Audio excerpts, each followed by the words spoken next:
안녕하세요. 오늘도 사연 살롱을 찾아주셔서 감사합니다. 저는 30대 후반의 이혼녀예요. 살다 보니 저처럼 억울하고 황당무계한 일을 겪은 사람들이 많더라고요. 저는 전 남편과 5년 정도 살다 이혼을 했어요. 이유야 많았지만 사실상 시댁 식구들 때문이었죠. 지금도 그 집 식구들을 생각하면 부하가 치밀 정도라니까요. 사실 저는 처음부터 결혼할 생각이 없었어요. 원래부터 결혼에 대한 환상도 없는 성격이거니와 제 가정사 때문에 더욱 그랬죠.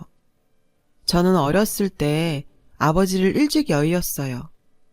아버지는 오랫동안 아프셔서 병원 생활을 하셨고, 어머니는 아버지 병수발 때문에 집 팔고 세간 팔고 오랜 시간 고생하며 사셨어요. 아버지가 돌아가시고 나서도 집안에 빚이 많이 남아 어머니가 오랜 시간 여러 가지 일들을 동시에 하셨어야 했어요. 청소일이나 식당 설거지, 가끔은 파출부 일도 하셨고요. 일가 친척들도 저희 집을 도와주지 않았어요. 그래서 저희 모녀는 서로 의지하며 열심히 살아왔죠. 다행히 제가 일찍 철이 들어 학교 다닐 때 공부를 악착같이 했어요. 학교에서 기초수급자나 한부모 가정에 지원해주는 프로그램들을 부끄러워하지 않고 기꺼이 참가했어요. 지원도 여기저기 신청해서 받을 수 있는 건 다 받았고요. 이런 저를 기특하게 생각해 주신 고마우신 학교 선생님들 덕에 저는 나쁜 길로 빠지지 않고 서울의 괜찮은 대학교에 장학금까지 받고 갈 수 있었어요. 저는 대학교에 입학하기도 전부터 과외 알바를 닥치는 대로 시작했어요. 저축도 시작했고 어머니의 생활비도 보태드렸죠. 그리고 첫 월급 받은 것도 어머니께 모두 드렸고요. 네가 고생해서 번 돈을 왜 엄마한테 줘? 사고 싶은 거 많을 텐데. 엄마, 내가 가장 하고 싶은 게 엄마한테 돈으로 효도하는 거였어. 그날 저희 모녀는 끌어안고 참 많이 울었어요. 대학을 졸업하고는 본격적으로 영어 입시 강사를 시작했어요. 강사가 제 적성에 잘 맞았거든요. 돈 버는 재미도 좋았고요. 제 벌이가 좀 나아지자 엄마는 몸이 안 좋아지셔서 일을 관두셨어요. 오랫동안 허드렛 일을 하시다 관절 이곳저곳이 많이 망가지셨거든요. 재활치료를 받으셔야 했죠. 몇 달 쉬시던 엄마는 어느 날 갑자기 공부를 하고 싶다시는 거예요. 간호조무사를 해보고 싶다고 하셔서 제가 학원비를 전액 지원해드렸죠. 현재는 작은 병원에서 간호조무사로 일하고 계시고요. 생활이 나아지니 엄마는 제 결혼 이야기를 꺼내기 시작하셨어요. 엄마도 가슴 한켠에 제가 집안 형편 때문에 결혼을 안 하는 거라고 걱정하셨었나 봐요. 엄마 돌아가시면 혼자 남을 제 걱정이 제일 크다고 하시더군요. 그런데 구색 맞춘다고 결혼하는 거 다 옛날 일이잖아요. 엄마는 좋은 사람 만나서 결혼하고 손주 안겨주는 게 효도라고 했지만 제 마음은 그렇지 않았어요.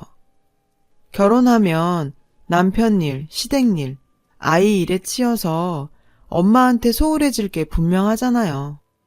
가뜩이나 혼자이신데 하나 있는 딸인 저라도 모시고 살아야죠. 엄마랑 사는 게 힘든 일도 아니고요. 게다가 결혼하면 힘들게 쌓은 제 커리어도 무너질 게 뻔했어요. 제가 일하고 있는 학원이 대형이기도 하고 몇 년 더 버티면 인터넷 강의로도 빠질 수 있었거든요. 그래도 저 실력 있는 입시 강사로 소문날 무렵에는 월 1,000은 기본으로 찍었어요. 수능 막바지에는 2배, 3배는 훌쩍 넘게 벌었고요. 수액도 맞고 하루 4시간 이상 못 잤지만 몸이 고단한 만큼 보람이 더 컸어요. 그리고 저에게 쓰는 씀씀이도 후해졌죠. 어렸을 때 하고 싶어도 돈 때문에 포기한 게 많았거든요. 가끔 친구들과 만나면 강남에 좋은 와인바에 갔어요. 지금 생각해보면 왜 하필 거기 갔는지 시간을 되돌리고 싶을 지경이네요. 그날은 제 친구 중 한 명의 생일이었어요. 신나게 떠들면서 노는데 어떤 남자가 저희 테이블에 오더라고요. 합석해도 되겠냐고. 당연히 저희는 매몰차게 거절했죠. 그런데 돌아갈 거라 생각했던 그 남자가 이번에는 정중히 사과를 하더라고요. 그쪽이 너무 마음에 들어서 제가 그냥 가면 평생 후회할 것 같아요.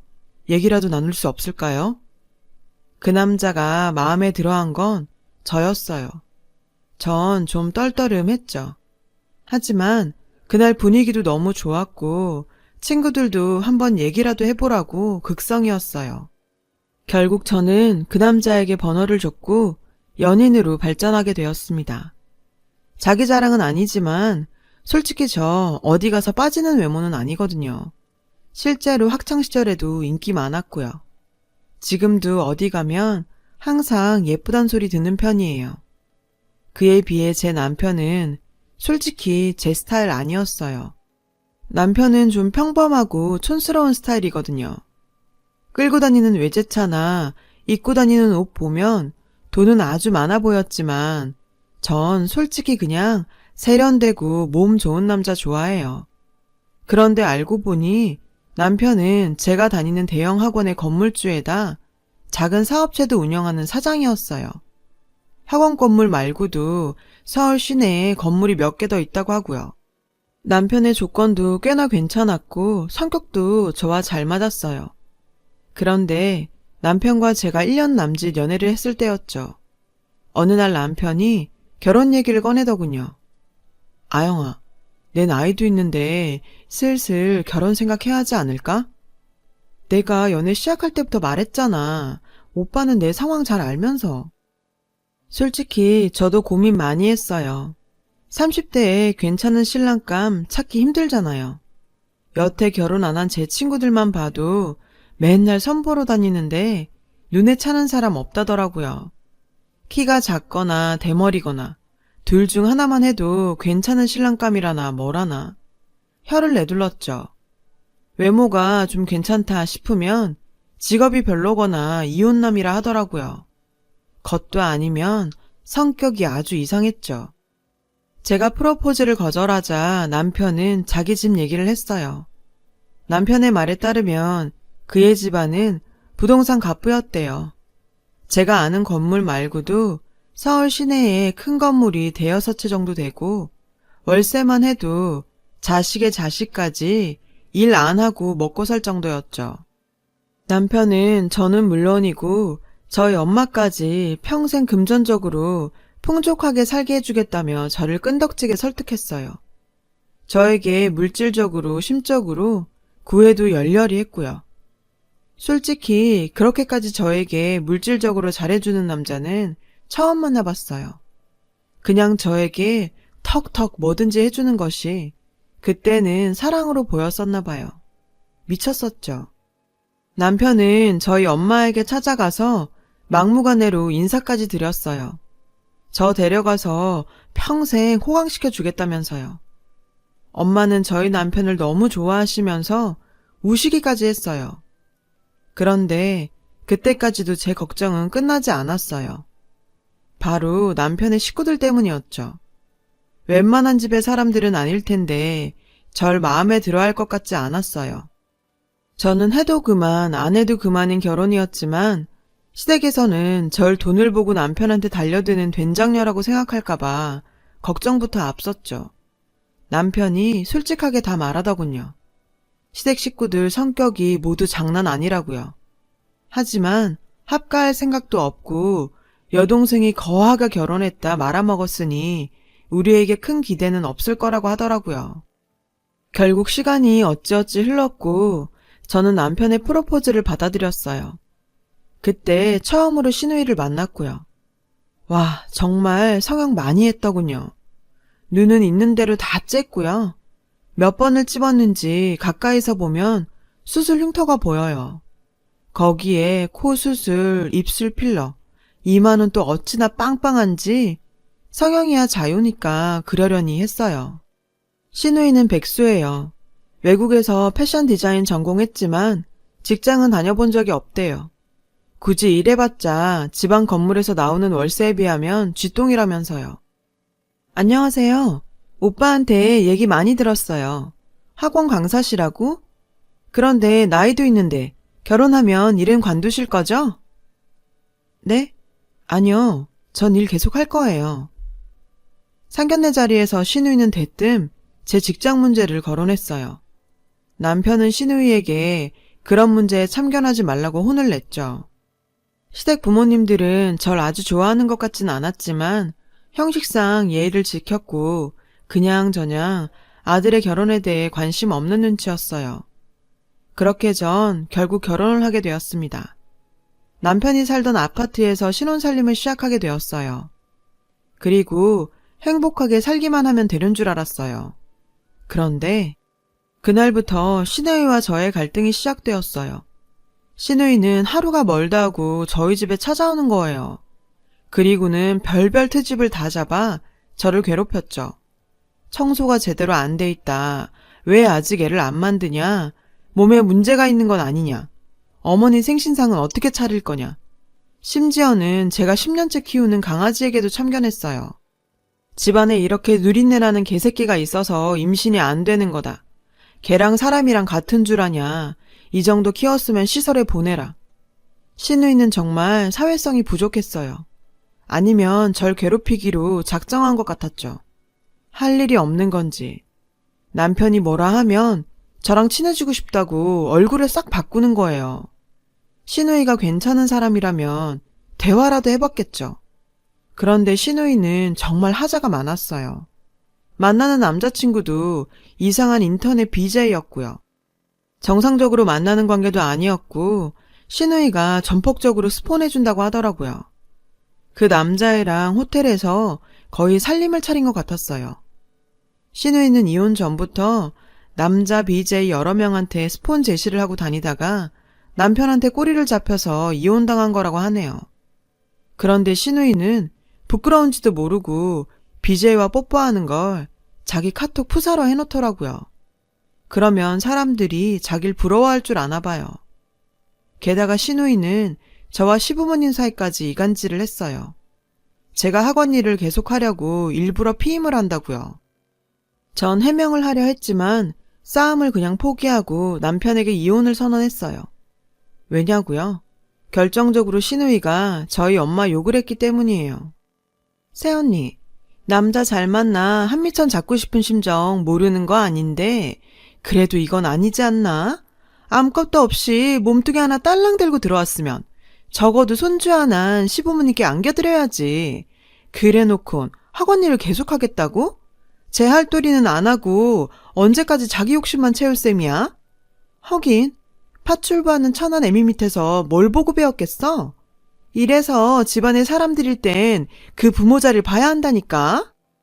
시누이의 말에 전 더 이상 참을 수가 없었어요. 그래서 시부모님이 계신 자리임에도 시누이의 뺨을 철썩 치고 말았죠. 물론 제가 잘했다는 건 아니지만 그래도 지금껏 열심히 살아온 우리 엄마를 적어도 저런 여자한테 욕보이고 싶진 않았어요. 시부모님도 그런 마음을 조금은 알아주실 거라고 생각했고요.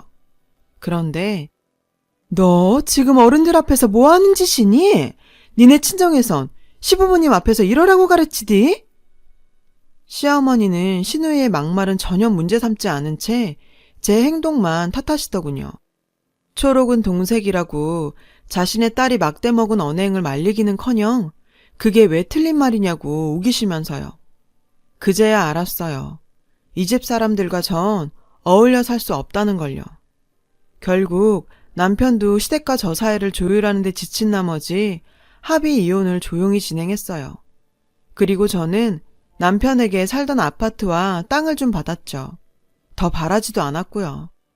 시누이가 개거품은 물더군요. 애도 안 낳고 도망간 여자한테 왜 오빠가 아파트씩이나 해주는 건데? 분통 터져 죽겠네.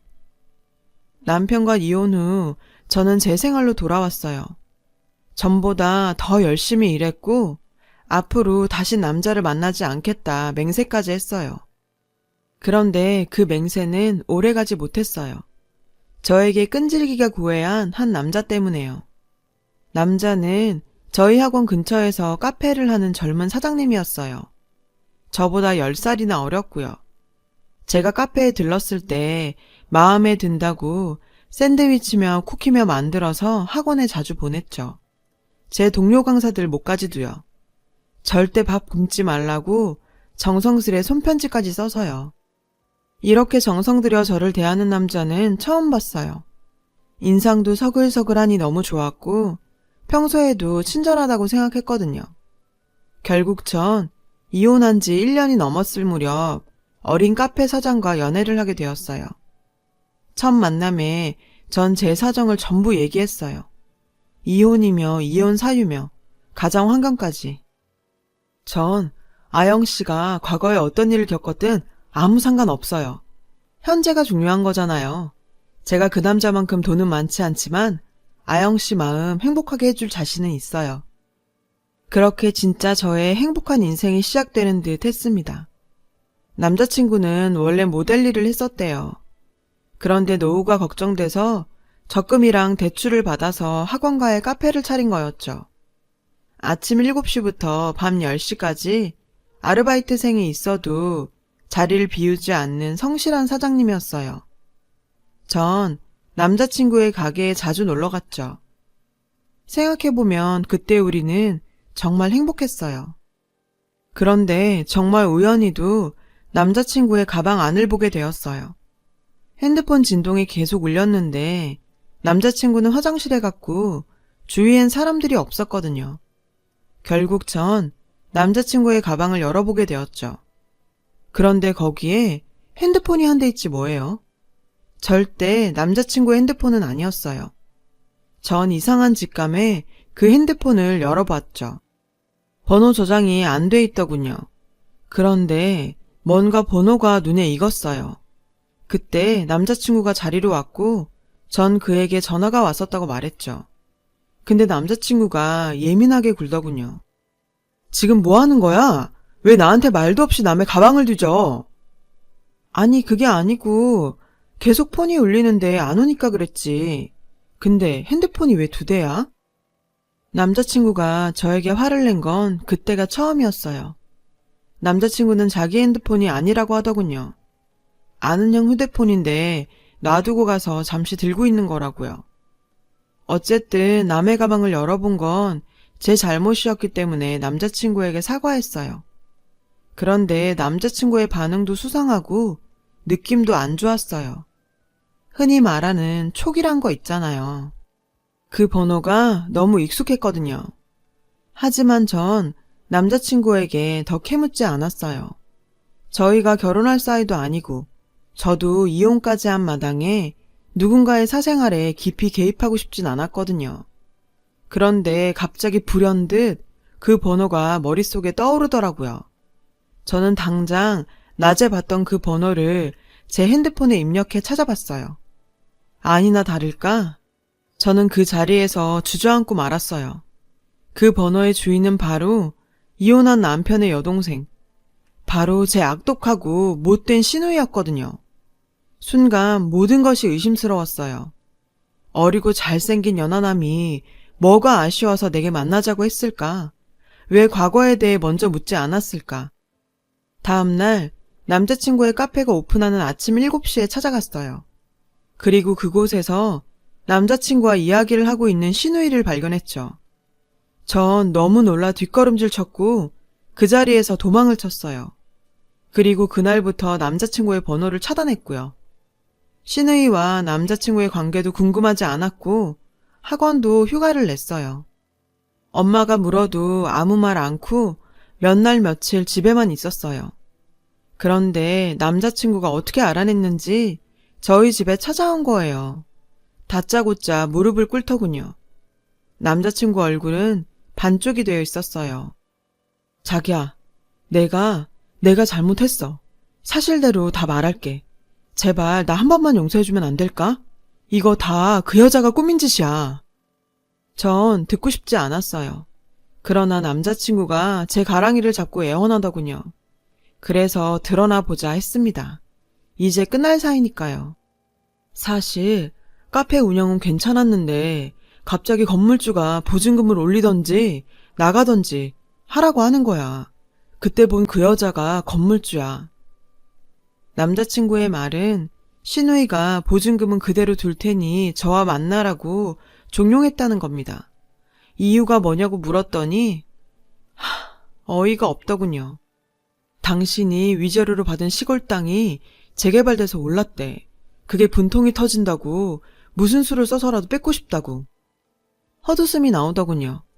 소설도 아니고 이게 무슨 일이랍니까? 겨우 위자료로 받은 땅을 뺏으려고 사람을 겁박하고 사주를 한답니까? 전 부동산 중개소를 하는 친구에게 연락해 제가 가진 땅의 가치를 감정해달라고 했어요. 그러자 친구도 좀 많이 놀라더군요. 짜투리 땅이라고 생각했던 그 땅이 완전 노른자라 주변 건설사에서 사라고 안달이 났다는 거예요. 딱 아파트 짓기 좋은 부지라고요. 부르는 게 값이라고 돈방석에 앉았다고요. 그래도 어이가 없었죠. 그 돈 많은 시누이가 겨우 제가 가진 위자료에 그렇게 호들갑을 떨다니요. 이건 돈 때문이 아니라 순전히 절 괴롭히고 싶어 안달난 것 같았어요. 그 자리에서 바로 시댁으로 찾아갔습니다. 전 남편에게 전화를 걸어 시댁에서 보자고 했어요. 남편은 무슨 일인지 아예 모르는 것 같았어요. 시댁에서 저는 시누이와 시부모, 그리고 전 남편을 만났어요. 그리고 지금껏 시누이가 제게 벌인 미친 짓을 얘기했어요. 시부모도 어이가 없어 하더군요. 그래도 상식은 있는 사람들이었죠. 애도 안 낳고 도망간 년한테 그 큰 땅을 주다니. 엄마 아빠도 진짜 정신 차려야 한다고요. 나라도 지금 우리 집 재산 지키려고 하는 거 아니에요. 전 그때까지 참고 있던 이야기를 꺼냈어요. 남편은 체념한 것 같더군요. 남편도 이미 알고 있는 얘기거든요. 그건 바로 남편의 불임사실이었어요. 아가씨, 말이나 똑바로 하죠. 저한테 문제가 있어서 애 안 생긴 거 아니에요. 당신 오빠 몸에 문제가 있을 거란 생각은 안 해봐요? 시부모도 당황했죠. 사실 전 결혼하자마자 임신을 위해 남편과 산부인과에 찾아갔었거든요. 그리고 남편의 정자에 문제가 있다는 걸 알게 됐고요. 그는 씨 없는 수박이었어요. 하지만 남편은 시모가 충격받을지도 모른다며 숨겨달라 애원했었죠. 그리고 전 그 사실을 숨기고 속상한 결혼 생활을 해야 했고요. 시모가 뒤로 넘어가더라고요. 시누이가 저한테 사기꾼이라며 제 머리채를 잡으려고 달려들었어요. 그때 짝 하는 소리가 들렸죠. 눈을 떠보니 남편이 시누이 뺨을 때렸더군요. 그만 좀 해. 내가 이혼한 것도 다 너 때문이란 걸 왜 몰라. 제발 정신 좀 차리라고. 오빠가 감히 날 때려? 시누이는 남편에게 맞은 것이 처음인지 어안이 벙벙해서 코를 만지며 거울을 보더군요. 혹시나 코에 실리콘이 잘못됐을까 봐요. 전 도망치듯 그 집을 나왔어요. 남편이 절 쫓아오더군요. 신발도 신지 않은 채로요. 제게 미안하다고 사죄하면서 다시 시작해보면 안 되겠냐고. 남편도 좀 불쌍했어요. 하지만 뒤도 돌아보지 않고 택시를 탔습니다. 그리고 한참 동안 전 남편에게 재결합 권유를 받았어요. 전 일절 거절했죠. 심신이 너무 지쳐 도저히 아무런 생각을 못 하겠더라고요. 그때 남자친구가 집으로 찾아왔어요. 남자친구는 근 일주일을 추운 날씨에도 불구하고 저희 집 밖에 서 있었어요. 알고 보니 개업 이후 한 번도 닿지 않은 카페까지 휴무를 냈더라고요. 남자친구를 돌려보내기 위해 나가니 대뜸 또 눈물을 흘리더라고요. 자기가 잠깐 카페를 잃을까봐 미쳤었다고요. 처음엔 그냥 호기심에 접근했는데 이제는 절 너무 좋아하게 됐답니다. 그날 시누이를 만난 것도 이 모든 걸 거절하기 위해서였다고 하네요. 남자친구는 시누이의 제안을 거절한 이후 받은 문자들을 보여줬어요. 정말 악독한 인간이더군요. 온갖 추잡스러운 10원짜리 욕에 협박성 문자가 수백 통이었죠. 저 때문에 이 사람까지 시누이랑 얽혔다는 사실에 미안한 마음까지 들 정도였어요. 한숨만 나왔죠. 결국 저는 이 사람의 손을 들어줬어요. 비록 시누이로 인해 얽힌 인연이지만 놓치고 싶지 않았거든요. 그리고 그 사람은 지금까지 저와 예쁜 사랑을 하고 있어요. 나중에 들어보니 신우이가 제게 그런 짓을 한 데에는 정말 어이없는 이유가 있었어요. 바로 쓸데없는 질투 때문이었죠. 제가 성형을 하나도 하지 않아서였어요. 신우이가 제 사진을 보면서 자기 얼굴이랑 수시로 비교를 했나 봐요. 희한한 게 제가 연예인 정도의 외모도 아닌데 말이에요. 쓸데없는 질투는 사람을 참 추하게 만드는 것 같아요. 어쨌든 전 그 이후로 한 번도 신우이나 남편을 만난 적이 없어요. 신우이가 인터넷 BJ랑 결혼하려고 준비까지 다 했다가 사기당했다고 하네요. 그 덕에 시부모가 신우이 앞으로 준 건물도 날아갈 처지고요. 전 여태껏 권선징악이라는 말을 믿은 적이 없는데 신우이를 보니 틀린 말은 아니지 싶어요. 저도 이번 일을 반면교사 삼아 쓸데없는 것들에 눈이 멀어서 나와 타인의 인생을 망치는 일이 없도록 정신 바짝 차리고 살아보려 합니다. 지금까지 긴 제 사연 들어주신 분들께 감사드려요. 행복하세요. 여러분, 사연 댓글에 응원과 현명한 조언 부탁드려요. 좋아요와 구독은 저에게 큰 힘이 됩니다. 오늘도 좋은 일 가득하세요.